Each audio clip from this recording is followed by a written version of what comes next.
Part 2, enter Marx and the concept of primitive accumulation. Now, among the canonical theorists who Boatka includes as at least a partial target for her decolonial critique is Karl Marx. Boatka criticizes Marx for largely failing to go beyond the focus on the nation state for the analysis of either capitalism in general or inequality more specifically, even though she does acknowledge that he does pay some attention to the global dimension.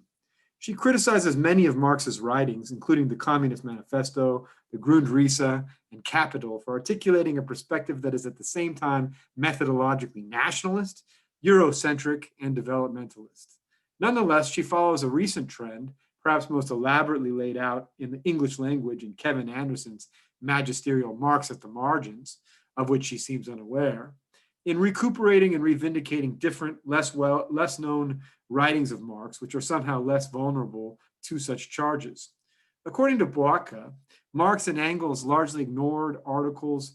They're largely ignored articles and letters on Asia, the Middle East, Russia, Ireland, and the Americas provide a framework within which to comprehend the relationship between Europe and its others as a dialectical one, and help situate capitalist modernity globally as the product of unequal relations between colonizers and colonized. Boatka hones in particular upon Marx's treatment of New World slavery as a condition of possibility for European industrialism and for modernity more generally, which she contends provides a key point of entry to Marx's understanding of coloniality as a set of anomalies meant to disappear in time, yet structurally embedded in the logic of capitalist production. So too does Boatka make use of the concept of primitive accumulation, a category about which Marx had a significant amount to say, the historical and theoretical analysis of which he would famously elaborate in part 8 of the first volume of his magnum opus, Capital, first published in 1867. As we shall see, the concept of primitive accumulation has been employed, reconceptualized, and further articulated by a relatively wide variety of contemporary critical social scientists. It is a crucial concept, one which allows for a materialist account of the ways in which hierarchies of racialization, gender, and property relations are intricately intertwined and have intersected, indeed, have been together historically fused and forged. Boatka's account includes a useful overview of how Marx would articulate the concept of primitive accumulation in the last part of the first volume of Capital, in relation to his discussion of the origins of capitalism as a unique system of social property relations, a system which requires the separation of the producer from the means of production and entails the appropriation of surplus labor. Both of these core features of capitalism were the result of the previous process of expropriation of the agricultural population from the land. The previous process of expropriation Marx would identify as the starting point of the capitalist mode of production, and for which he would apply the label, the so-called primitive accumulation. Now, Marx did not invent the term. In fact, he took it from the repertoire of the classical political economists who were the main target of his critique. Indeed, as Silvia Federici reminds us, and as Michael Perelman has pointed out, the term primitive accumulation was actually coined by Adam Smith and rejected by Marx because of its ahistorical character in Smith's usage. Indeed, according to Perelman, to underscore his distance from Smith, Marx prefixed the pejorative so-called to the title of the final part of the first volume of Capital, which he devoted to the study of primitive accumulation. Marx, in essence, dismissed Smith's mythical previous accumulation in order to call attention to the actual historical experience. As Jody Melamed has argued, the chapters on so-called primitive accumulation in Capital yield a particularly rich analysis of the violence of transformative processes that extract people and things from previously sustaining social relations and insert them into the capital relation that makes accumulation possible.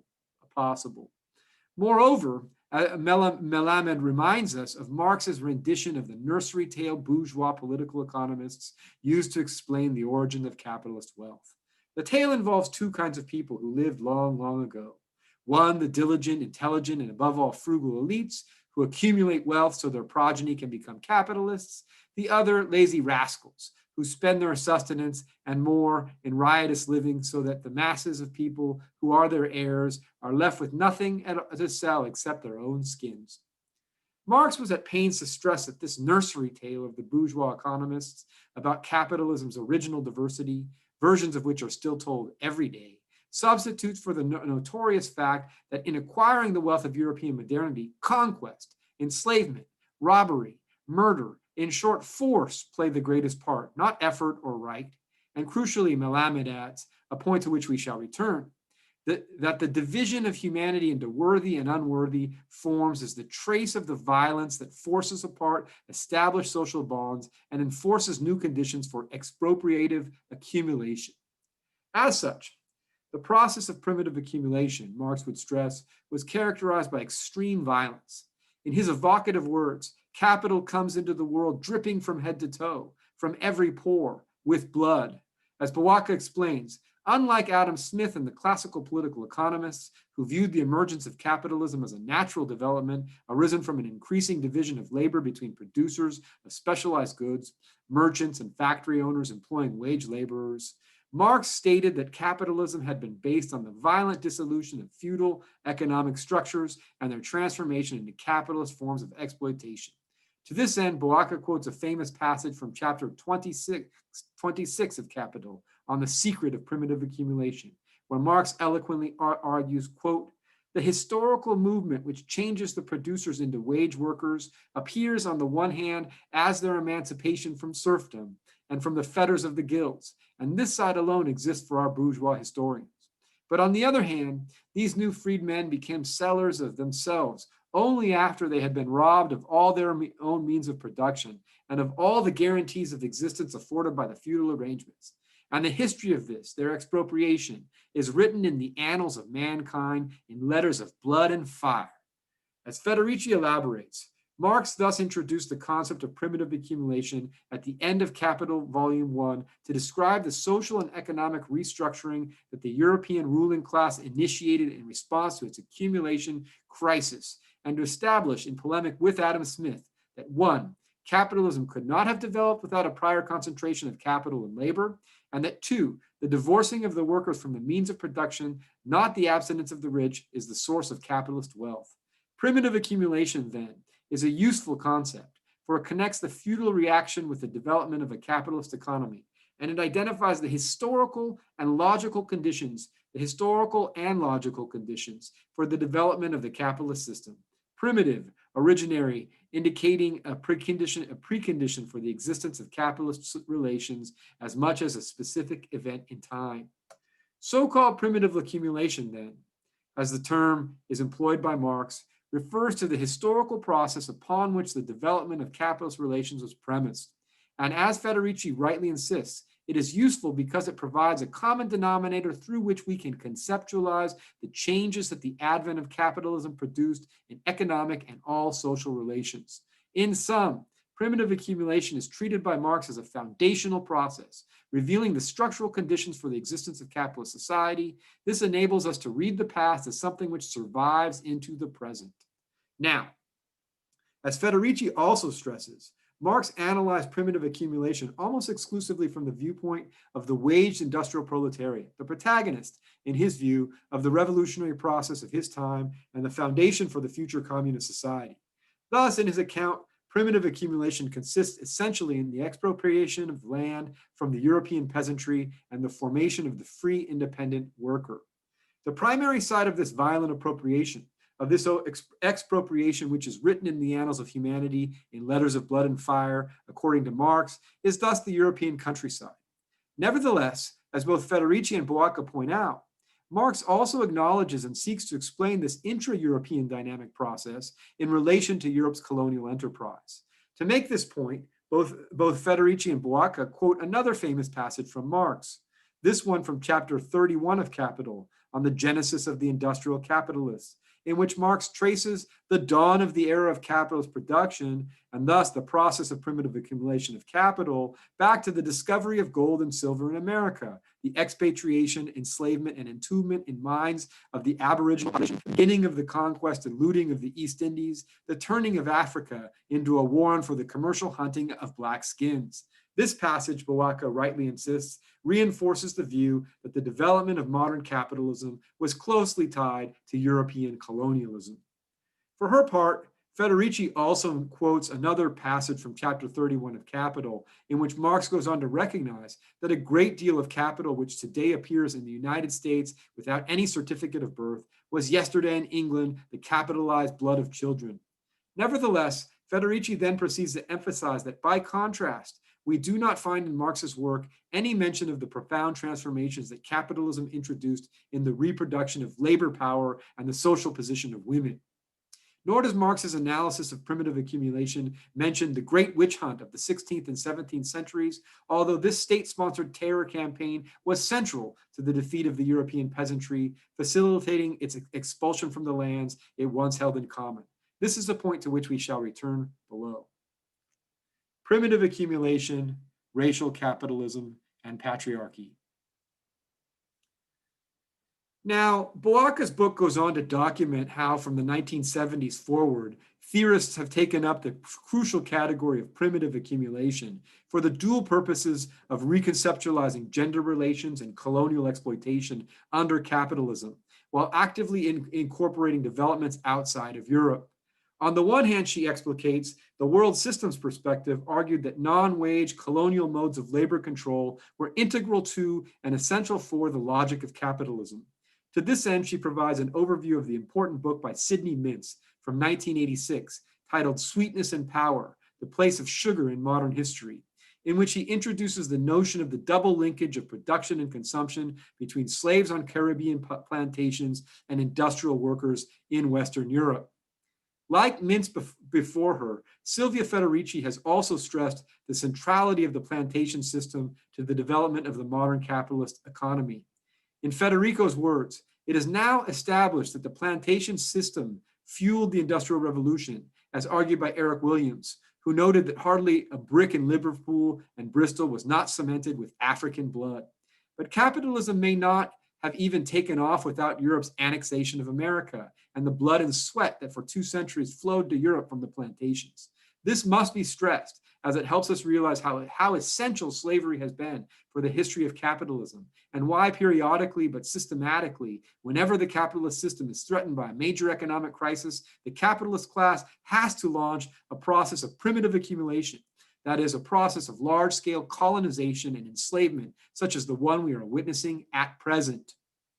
Moreover, Federici continues, the plantation system was crucial for capitalist development, not only because of the immense amount of surplus labor that was accumulated from it, but because it set a model of labor management, export-oriented production, economic integration, and international division of labor that have since become paradigmatic for capitalist class relations. With its immense concentration of workers and its captive labor force, uprooted from its homeland, unable to rely on local support, the plantation prefigured not only the factory, but also the later use of immigration and globalization to cut the cost of labor. In particular, the plantation was a key step in the formation of an international division of labor, through the production of consumer goods, integrated the work of the slaves into the reproduction of the European workforce while keeping enslaved wage workers geographically and socially divided. The focus on the centrality of the plantation system to the development of the modern capitalist economy, in turn, has direct ramifications for how we can conceptualize the relation between racism and capitalism. Anti-Black racism and the ideology of white supremacy emerged with the rise of capitalism to justify the violent colonial settler theft of the land and the slave-based economy of the plantation system. This is why, as Jody Melamed has argued, racism or racialism should be understood as a material force in history, one which would inevitably permeate the social structures emergent from capitalism. The term racial capitalism, often attributed to the path-breaking 1983 book by Cedric Robinson called Black Marxism, proves most relevant in this regard. Jody Melamed has more recently elaborated on the concept in direct relation to the violent process of primitive accumulation, originally emerging out of the plantation system, but continuing into the present. Capitalism is racial capitalism, Melamed insists. This because capital can only be capital when it is accumulating, and it can only accumulate by producing and moving through relations of severe inequality among human groups, capitalists with the means of production, workers without the means of subsistence, creditors, debtors, conquerors of land made property, the dispossessed and removed. These antinomies of accumulation require loss, disposability, and the unequal differentiation of human value, and racism enshrines the inequalities that capitalism requires.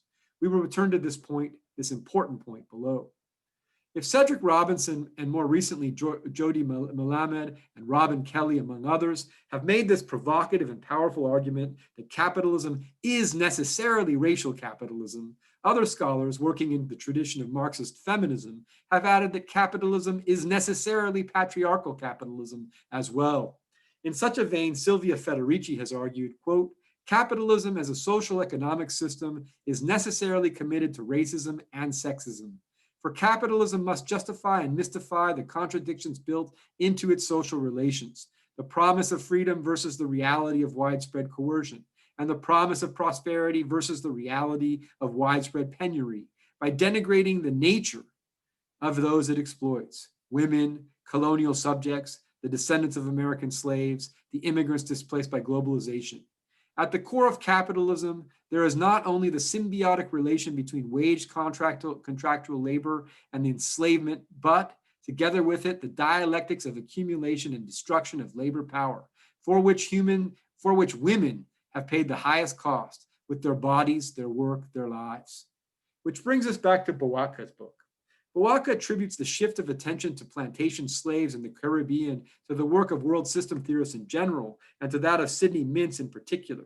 But she also traces a parallel, analogous intellectual development coming from feminist scholars associated with the Bielefeld School of Development Sociology, who specifically claim that subsistence labor paralleled wage labor as a core pillar of capital accumulation. Here, Bowaka highlights the crucial contribution of Maria Mies, who in her 1986 book, titled Patriarchy and Accumulation on a World Scale, introduces the concept of the double-faced process of colonization and housewifization, a process which structurally and temporally juxtaposes the naturalization of non-white women in the Caribbean and Africa to the defining of white European women into housewives. In sum, whereas the world system theorists would have us shift our attention to plantation slaves in the Caribbean, the Bielefeld School feminists would have us focus on housewives. Crucially, both of these lines of arguments amounted to attempts to decenter the role of the proletariat as the main exploited class, and accordingly, that of wage labor as the defining moment of the capitalist system. And in the process, they helped to illuminate the ways in which the relations of racial and gender domination have constituted fundamental core components of the workings of modern capitalism. In Bowaka's words, by highlighting the contribution that modern slave economies on the one hand and subsistence production on the other had to the emergence and maintenance of capitalism as a global mode of production, these two approaches succeeded in modifying Marx's conceptualization of the process of primitive accumulation so as to account for the creation of patterns of global inequality. Federici's work proves again highly relevant in this regard. At the outset of her magisterial Caliban and the Witch, first published in 2004, Federici pays homage to the contribution of the Bielefeld School's Maria Mies in particular, who she lauds for, quote, re-examining capitalist accumulation from a non-Eurocentric viewpoint, connecting the destiny of women in Europe to that of Europe's colonial subjects, and providing for a new understanding of women's place in capitalism and the globalization process. Federici makes much use of the concept of primitive accumulation in the elaboration of her argument about the constructed character of gender roles in capitalist society. Specifically, she argues that the construction of a new patriarchal order, making of women the servants of the male workforce, was a major aspect of capitalist development. To make this argument, she develops and adapts the concept of primitive accumulation to arrive at a formulation that allows for an effective transcendence of the dichotomy between gender and class. Federici stresses that her analysis of a primitive accumulation departs from Marx's in important ways. For example, she insists that whereas Marx examines primitive accumulation from the viewpoint of the waged male proletariat and the development of commodity production, she examines it from the viewpoint of the changes it introduced in the social position of women and the production of labor power. Accordingly, Federici's description of primitive accumulation includes a set of historical phenomena that are absent in Marx, and yet, she contends, have been extremely important for capitalist accumulation. Such historical phenomena include, one, the development of a new sexual division of labor, subjugating women's labor and women's reproductive function to the reproduction of the workforce. Two, the construction of a new patriarchal order based upon the exclusion of women from waged work and their subordination to men. 3, the mechanization of the proletarian body and its transformation in the case of women into a machine for the production of new workers. Crucially, Federici places at the center of her analysis of primitive accumulation the witch hunts of the 16th and 17th century. Indeed, she argues quite provocatively that the persecution of the witches in Europe, as in the New World, were as important as colonization and the expropriation of European peasantry from its land were for the development of capitalism. Moreover, what Melamed refers to as the complex recursivity between material and epistemic forms of domination is also present in the contours of Federici's account. For Federici emphasizes the dialectical relation between ideological denigration and projects of expropriation, as well as the violence involved in both dimensions. In Federici's words, it is no exaggeration to say that women were treated with the same hostility and sense of estrangement accorded so-called Indian savages in the literature that developed on the subject after the conquest. The parallel is not casual. In both cases, literary and cultural denigration was at the service of a project of expropriation. The demonization of the American indigenous people served to justify their enslavement and plunder of their resources. In Europe, the attack waged on women justified the appropriation of their labor by men and the criminalization of their control over reproduction. Always the price of resistance was extermination. None of the tactics deployed against European women and colonial subjects would have succeeded had they not been sustained by a campaign of terror. In the case of European women, it was the witch hunt that played the main role in the construction of their new social function and the degradation of their social identity. As such, Federici thus makes a compelling case for expanding the scope of expropriations involved in the process of primitive accumulation to include the systematic subjugation of women. To this end, she contends that the expropriation of European workers from their means of subsistence and the enslavement of Native Americans and Africans to the mines and plantations of the New World were not the only means by which a world proletariat was formed and accumulated. Federici further specifies that the process by which the world proletariat was formed required the transformation of the body into a work machine and the subjugation of women to the reproduction of the workforce. Most of all, it required the destruction of the power of women, which in Europe, as in America, was achieved through the extermination of the so-called witches. Federici thereby concludes that primitive accumulation is not simply an accumulation and concentration of exploitable workers and capitals.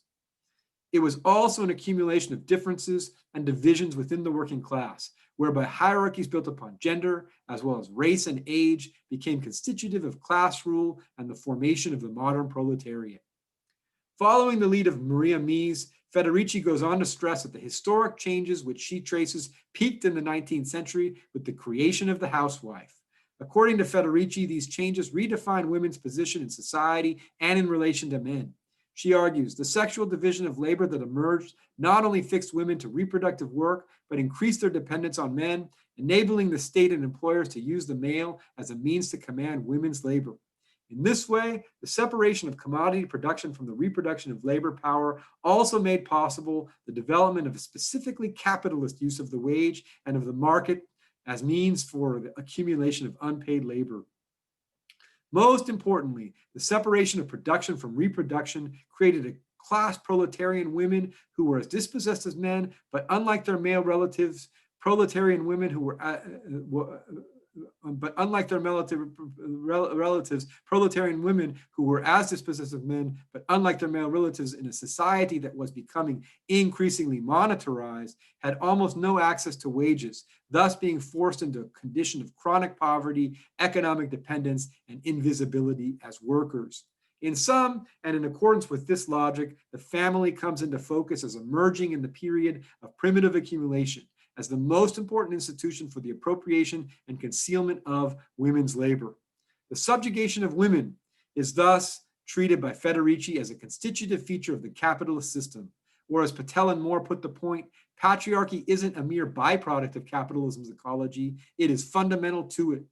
Indeed, Federici contends that the power difference between women and men and the concealment of women's unpaid labor under the cover of natural inferiority have enabled capitalism to immensely expand the unpaid part of the working day and use the male wage to accumulate women's labor.